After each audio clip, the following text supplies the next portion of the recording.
Yun mga boss, gandang gabi. Kakauwi lang galing trabaho. Hindi na tayo natin ni Athena, yan ang anak na siya. Inabutan ko siya, dalawa na yung anak niya. Yun, si Kat na lang yung nag-asikaso ng pusa, kaya Athena yan. So, taranta nga yung asawa ko kasi di niya rin gagawin. Ako kasi talaga tumutulong sa kanila magpaanak. Ayun ang cute oh. Ito yung unang baby. Ito yung una. Ito yung pangalawa.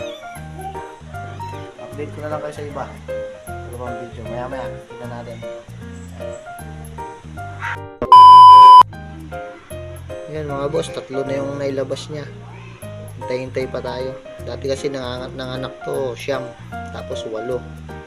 Pero dun sa siyam, namatay yung isa kasi di man niya mapadedi ng maayos. Ayan si Athena, naglilinis pa lang ng dumi niya. Hintayin pa natin maglabas. Pero maglalabas pa yan. Hindi lang 3 anak niyan kasi napakalaki ng tiyan eh. Hintayin lang natin. Sam-sam. Yung silip ng anak ni Athena. Ha? Ilang araw lang, ikaw naman mga anak niyan, no? Laki na rin ang tiyan mo, oh. Ha? Ikaw naman mga anak niyan, mga 2 araw lang. Ikaw naman, no? Patapusin lang natin si Athena, ha? Si Athena, ha?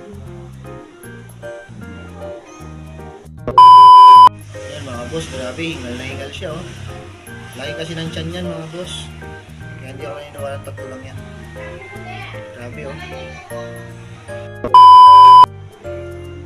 Yan mga boss, pinadedi ko na muna yung 3 kasi hindi pa siya naglabas ng pang-4 para hindi muna magutom yung 3 pusa.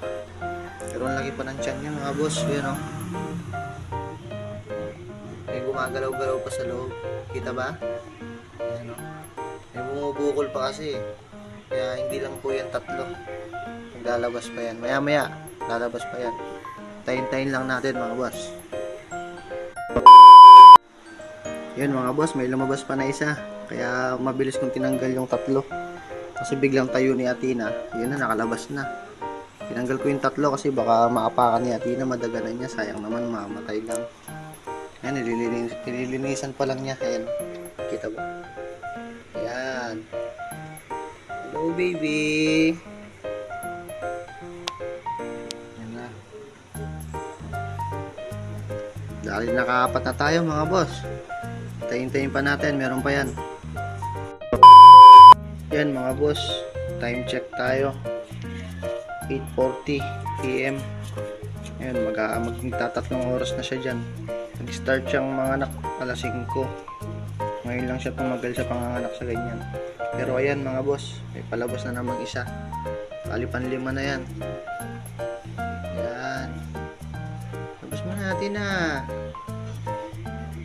Huwag na lang natin pakita, baka siyempre bawal. Pero mukhang magkakapuyatan kami ni Athena nito. Ngayon lang kasi siya bumagal mga anak eh.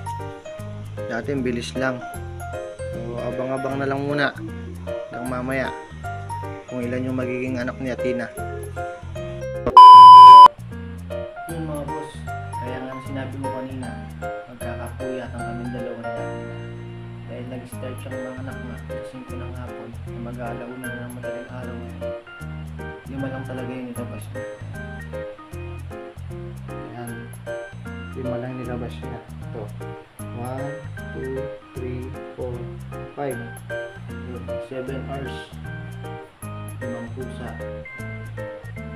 Pero habang hinihintay kong matapos mga anak si Athena, hinanda ko na yung paglilipatan ko sa kanya. Isa talagang pwesto niya. Ito, pakita ko sa'yo. Yan. Dito siya pupwesto. Dito sa kulungan na to. Kasi dahil ng lababo sa ready ko na yan. Wala pa siyang litter box.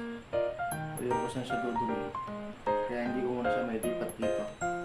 Baka bukas pa lang. Hahanapan ko muna siya. Pero yung tiyan niya, medyo malaki pa eh. Oh, may bumubukol pa. Sana maglabas pa. Pero inaantok mo talaga ako eh. Galaw na. Yun, abangan nyo na lang yung susunod na video. Update sa mga anak ni Athena. Nandito na lang muna mga boss.